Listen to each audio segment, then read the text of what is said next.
오병이어의 기사는 마태, 마가, 누가, 요한복음, 사복음서에 다 나올 정도로 성경에 나오는 어떤 기적의 사건보다 가장 중요하고 또한 놀라운 기적 중의 기적입니다.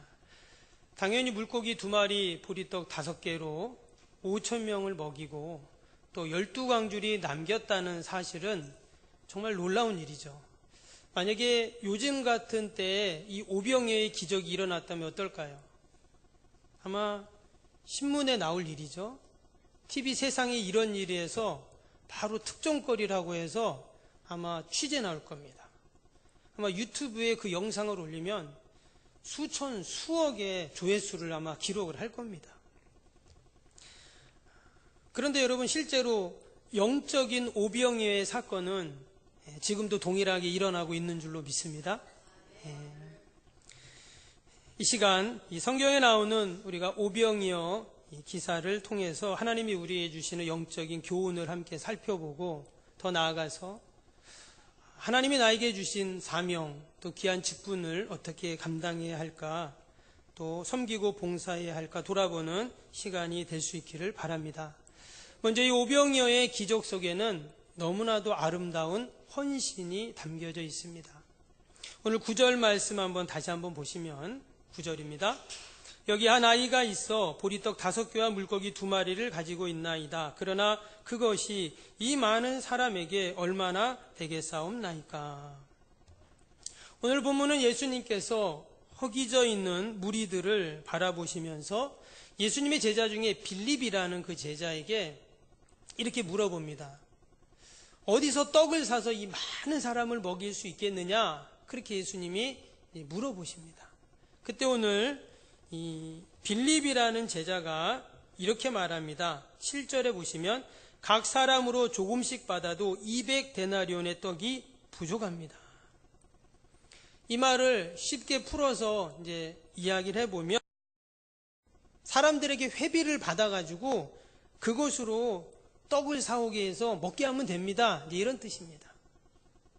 어찌 보면 이 빌립이라는 제자의 말은 참으로 착실하고 정확한 계산을 한 그러한 이야기입니다. 근데 원래 예수님이 원하신 대답은 그게 아니었죠. 예수님은 인간적인 경험이나 계산이나 방법으로 문제를 해결하라고 이 질문을 하신 것이 아니라 하나님의 방법, 또 하나님이 역사하시는 방법을 통해서 해결하기를 원하셨습니다. 그러면 예수님께서 원하시는 방법이 뭘까요? 8절에 보면 제자 중에 안드레라는 그런 제자가 나옵니다. 근데 이 제자는 똑같은 상황인데 빌립이라는 제자와 다르게 접근을 합니다. 그래서 8절에 뭐라고 했냐면 제자 중 하나 곧 시몬 베드로의 형제 안드레가 예수께 여짜오되, 그리고는 우리가 읽었던 9절 말씀처럼 안드레가 한 어린아이를 데리고 옵니다.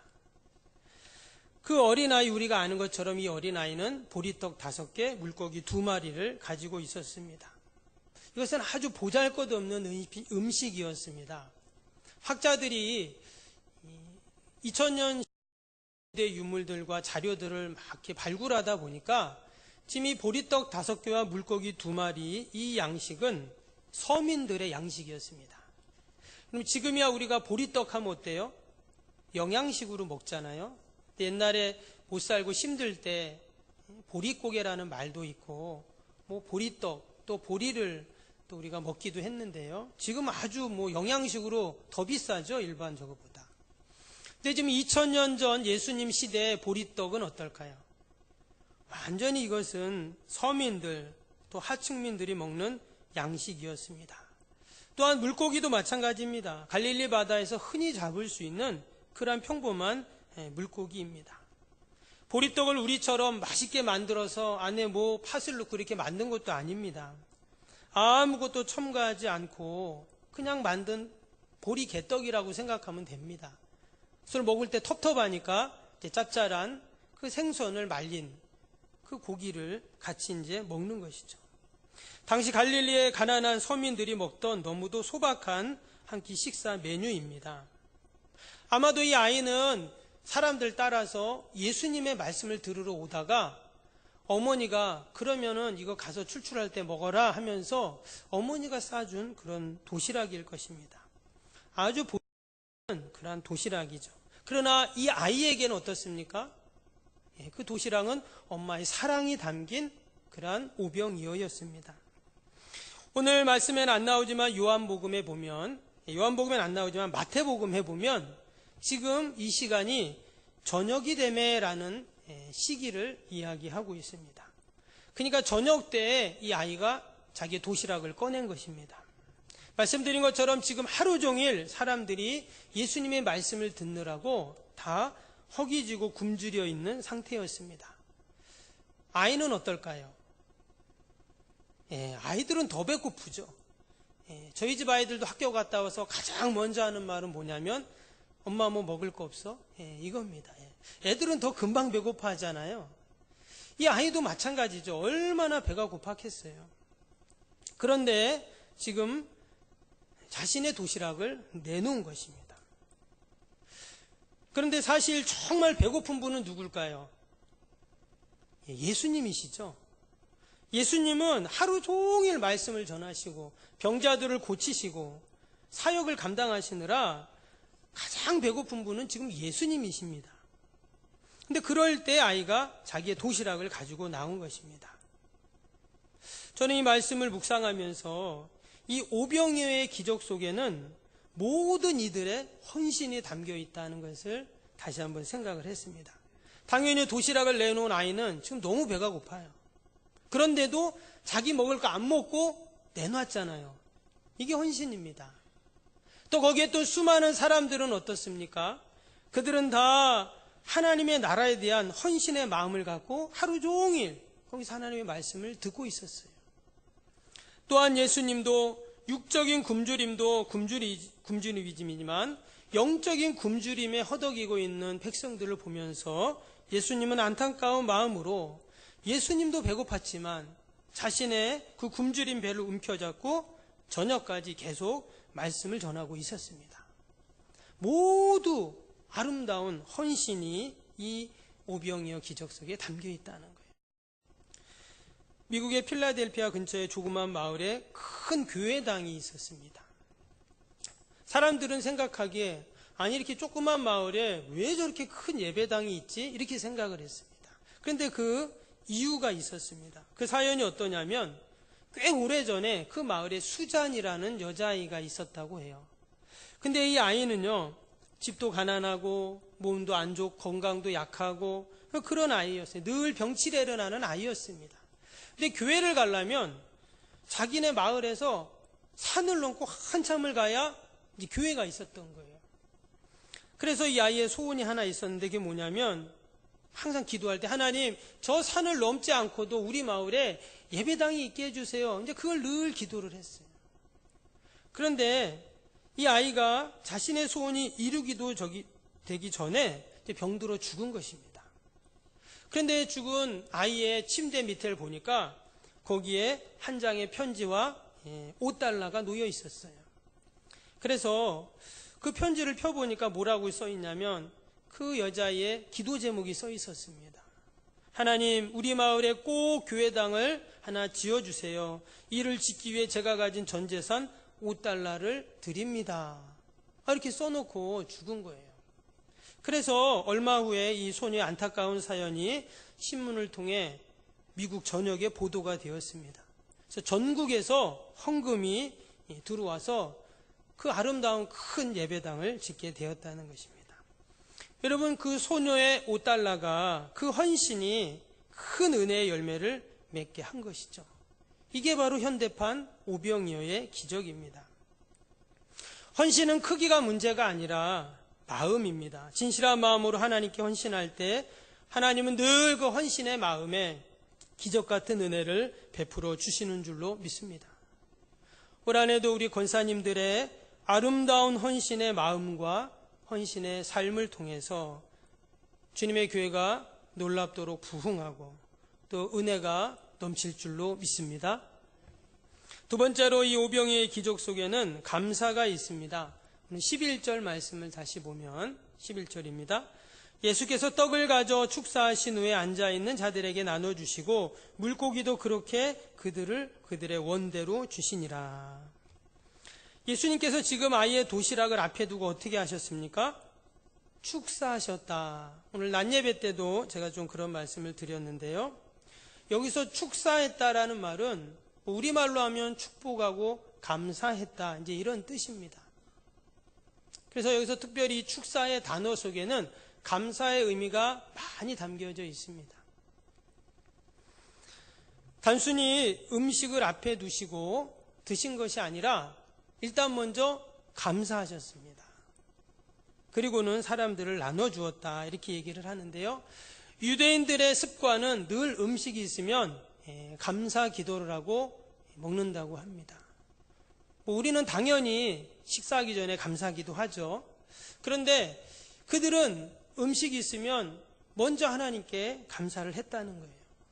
그래서 오늘 이 11절에 나오는 예수님이 떡을 가지사 축사하셨다, 이 말씀 속에 예수님이 거창한 어마어마한 기도를 하셔서 그런 기적이 난 게 아니라 원래 음식을 보면 유대인들은 다 그냥 감사를 했다는 거예요. 그냥 일상적이고 평범한 감사 기도였던 것입니다. 근데 여러분, 이런 평범한 감사가 오병이어의 기적을 이룬 것입니다. 도시락의 양이나 정도가 중요한 것이 아니라 그 위에 감사라는 양념이 들어갈 때 역사가 일어나는 것입니다. 실제로 어린아이의 도시락은 아주 초라한 것입니다. 서민들이 먹는 그런 식사의 양일 뿐입니다. 더욱이 어린아이가 먹을 것이었어요. 그러나 그 소박한 음식에 아이의 정성과 감사의 마음이 담겨 하나님께 올려질 때 이러한 놀라운 기적이 일어났는 줄로 믿습니다. 여러분, 감사는 인간의 최고의 덕목입니다. 절대 짐승은 감사하는 법이 없죠. 밥 달라고 꼬리를 흔들기는 하지만, 여러분, 강아지에게 밥 줬다고 주인님 감사합니다 하는 강아지가 있을까요? 도리어 먹는 거 괜히 건드렸다가 물리죠. 신앙의 측면에서도 감사는 은혜를 깨닫는 자만이 감사할 수가 있습니다.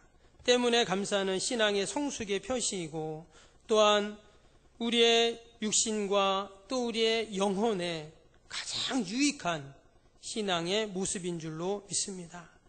구약 성경에 보면 이스라엘 백성들은 늘 하나님께 감사제를 드렸습니다. 다니엘과 세 친구는 맹렬히 타는 풀무불에 던져진 상황 속에서도 그리 아니하실지라도 라고 이야기하면서 자신들이 금신상 앞에 절하지 않는 것 때문에 풀무불에 던져지는 것을 그들은 낙심하고 불평하는 것이 아니라 도리어 자신들이 하나님께 던져짐이라고 생각하고 그들은 감사했습니다. 하박국 선지자도 비록 무화과 나무가 무성하지 못하며 포도나무 열매가 없으며 감람나무에 소출이 없으며 밭에 먹을 것이 없으며 우리의 양이 없으며 외양간에 소가 없을지라도 나는 구원의 하나님으로 인하여 기뻐하리라 고백했습니다. 아무것도 없지만 여호와로 인하여 기뻐하고 감사했다라는 것입니다. 여러분, 감사는 마치 씨앗과 같죠? 씨앗을 땅에 심으면 보이지 않습니다. 그러나 보이지 않고 아무리 작더라도 여러분, 그 감사가 하나님 마음에 심겨질 때 30배, 60배, 100배의 열매를 맺는 줄로 믿습니다. 오늘 이 오병이어가 심겨져서 5,000배의 기적으로 되돌아왔습니다. 오늘 13절 보니까 이에 고든이 보리떡 5개로 먹고 남은 조각이 12바구니에 찼더라 했습니다. 아이의 도시락은 너무나 작은 것이었는데 뭐라고 했습니까? 먹고 남았다 이렇게 표현을 했어요. 하나님이 풍성하게 만들어 주신 것입니다. 여러분, 하나님은 우리가 늘 이 땅에서 풍성한 삶을 살기를 원하십니다. 어떻게 하면 우리의 삶이 풍성할 수 있을까요? 감사할 때 가능합니다. 우리가 늘 하나님께 감사의 모습으로 우리의 가정에서, 일터에서, 주님의 교회에서 어떠한 상황 속에서도 이 감사의 능력을 경험하는 저와 여러분이 될 수 있기를 바랍니다. 감사의 씨앗은 심겨지면 때가 되면 반드시 기적의 열매로 맺히게 됩니다. 그럼 올 한해도 우리에게 맡겨주신 귀한 사명을 우리가 어떻게 감당해야 할까요? 같이 한번 따라해 보시기 바랍니다. 감사로 감당합시다. 다시 한번 감사로 감당합시다. 우리 옆에 있는 분 보면서 다시 한번 해봅니다. 시작. 감사로 감당합시다. 예, 조는 분이 계셔서 제가 그렇게 했습니다. 우리가 감사로 감당할 때 하나님께서는 5,000배의 기적으로 다 갚아 주실 줄로 믿습니다. 목사님, 저는 5,000배 아니어도 한 5배만 주시면 감사하겠습니다. 그렇지 않습니다. 하나님은 5,000배가 아니라 5만 배, 5억 배라도 하나님께서는 그 감사의 마음을 다 받으시고 갚아 주실 줄로 믿습니다. 주님의 몸된 교회를 섬겨갈 때 우리는 감사함으로 감당해야 합니다. 나 같은 죄인이, 나같이 부족한 자가 어떻게 주님의 교회를 섬기고 또 주님의 귀한 사명을 내가 감당할 수 있는가? 사실 저는 강단에 서서 이렇게 아무렇지도 않게 말씀을 전하지만 저는 정말 부족하고 연약한데 어떻게 교회를 섬기고 자가 되었는가 생각해 보면 사실 너무 감사해요. 저만 그렇습니까? 여러분들도 다 동일한 줄 믿습니다. 하나님이 나를 장로로 세우시고 권사로 세우시고 집사로 세우시고 나를 구역장으로 세워주시고 또 나를 가정의 아내로 또 남편으로 또 엄마로 또 일터에서 나에게 맡겨진 또한 직분으로 하나님 우리를 다 세워주셨어요. 우리가 어디에 있든지 늘 감사함으로 하나님께 영광을 돌리는 저와 여러분이 되실 수 있기를 바랍니다. 그럴 때 하나님은 반드시 오병이어의 기적으로 우리에게 갚아주십니다. 마지막으로 이 오병이어 기적 속에는 고귀한 희생이 담겨져 있습니다. 우리 11절 말씀 다시 한번 보시면 예수께서 떡을 가져 축사하신 후에 앉아있는 자들에게 나눠주시고 물고기도 그렇게 그들에게 원대로 주시니라. 여기 보면 예수님께서 나눠주셨다 이런 말씀이 나왔어요. 여러분 지금 이 오병이어의 아이의 도시락을 예수님이 나눠주셨습니다. 지금 사람들이 몇 명이라 했죠? 남자 장정만 5,000명입니다. 그러니까 여자 또 아이들 노인들 다 합치면 어때요? 수만 명인 건데 지금 예수님께서 나눠주셨다 이렇게 지금 성경에 기록이 되어 있습니다. 여러분 그 많은 사람들을 나눠주려면 어떻게 해야 될까요? 당연히 수고가 필요하죠. 그 수만 명을 나눠주려면 수만 번을 뛰어야 되잖아요. 여러분 예수님께서 지금 그 보리떡 5개와 물고기 2마리를 수만 번 떼어서 나눠주셨어요. 그러니까 그러한 수고를 하시고 그러한 섬김이 수반이 되었다는 것입니다. 떡을 떼는 수고 또 그것을 사람들에게 갖다 주는 봉사와 섬김이 있었기 때문에 이 오병이어의 기적이 있었던 것입니다. 마치 예수님은 보리떡 5개와 물고기 2마리를 딱 갖다 놓고 도깨비 방망이를 딱 가져와서 많아져라 뚝딱 해서 많아진 게 아니라는 거예요. 당연히 예수님은 그렇게 하실 수 있습니다. 말씀 한마디로 온 우주 만물 천지를 만드신 하나님께서는 그렇게 하실 수도 있어요. 그런데 지금 예수님은 어떻게 하셨습니까? 축복 기도하신 이후에 앉아있는 자들에게 나눠주시고 다 나눠줬어요. 굶주려서 허기져 있는 그들, 예수님도 지금 너무나 배가 고픈 상태인데 예수님은 다 뜯어서 나눠준 겁니다. 때문에 이 오병이어의 사건은요, 이제 장차 있을 예수님의 십자가의 사건을 예표합니다. 십자가에서 우리에게 자신의 살과 피를 다 뜯어서 그렇게 온 인류의 구원을 위해서 자신의 몸을 갈기갈기 찢으시면서 영적인 굶주림을 채워주셨던 것입니다. 지금 베세다 광야에 있는 사람들은 육적인 굶주림에 있는 사람들이었습니다. 그러나 예수님은 이미 그들의 영적인 굶주림을 아시고 마치 자신의 몸을 뜯듯 자신의 피를 다 쏟듯 그렇게 이 오병이어 사건을 보여주신 것입니다. 때문에 이 오병이어의 사건 속에는 우리 예수님의 고귀한 희생이 담겨 있는 것입니다. 우리 모든 직분자들이 또 우리 사명자들이 특별히 우리 권사님들이 어떻게 주님의 사명과 나에게 맡겨주신 귀한 직분을 섬길 수 있는가? 우리가 이 오병이어의 기적을 늘 생각하면서 또 주님의 십자가를 기억하면서 우리가 섬길 때 하나님이 기쁘게 받으시고 우리의 삶 가운데도 이 오병이어의 놀라운 기적들이 날마다 일어날 줄로 믿습니다. 그런데 오병이어의 기적이 어떻게 시작이 되었습니까? 어린아이의 작은 헌신으로부터 시작이 되었습니다. 그러면 성경에는 이 어린아이에 대해서 구체적인 언급이 없죠. 아이의 이름도 없고 부모도 나오지 않고 또 이 아이가 나중에 어떻게 되었는지 전혀 기록이 없습니다. 어떤 학자들은 안드레가 이렇게 데리고 나왔으니까 혹시 안드레의 아들이 아닌가, 또 안드레의 사촌이 아닌가, 뭐 이런 얘기도 합니다. 근데 성경에 그런 말이 안 나오죠. 이 아이는 성경에 흔적도 없이 사라집니다. 이 말은 무슨 말이냐면 세상에서는 아무도 이 아이에게 관심이 없다는 거예요.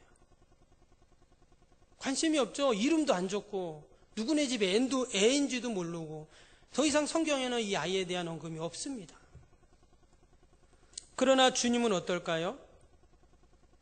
주님은 그 아이의 헌신, 그 아이의 감사와 믿음을 다 기억하시고 저 하나님의 나라의 별처럼 빛나게 하셨는 줄로 믿습니다. 여러분, 우리의 작은 헌신과 감사와 수고가 이런 아름다운 기적을 이루는 줄로 믿습니다. 저와 여러분이 우리 석병교회 구석구석에서 이 어린아이 같은 아름다운 헌신을 통해 주님의 교회가 저 하늘의 별처럼 빛나고 또 하나님의 영광이 드러날 수 있기를 바랍니다.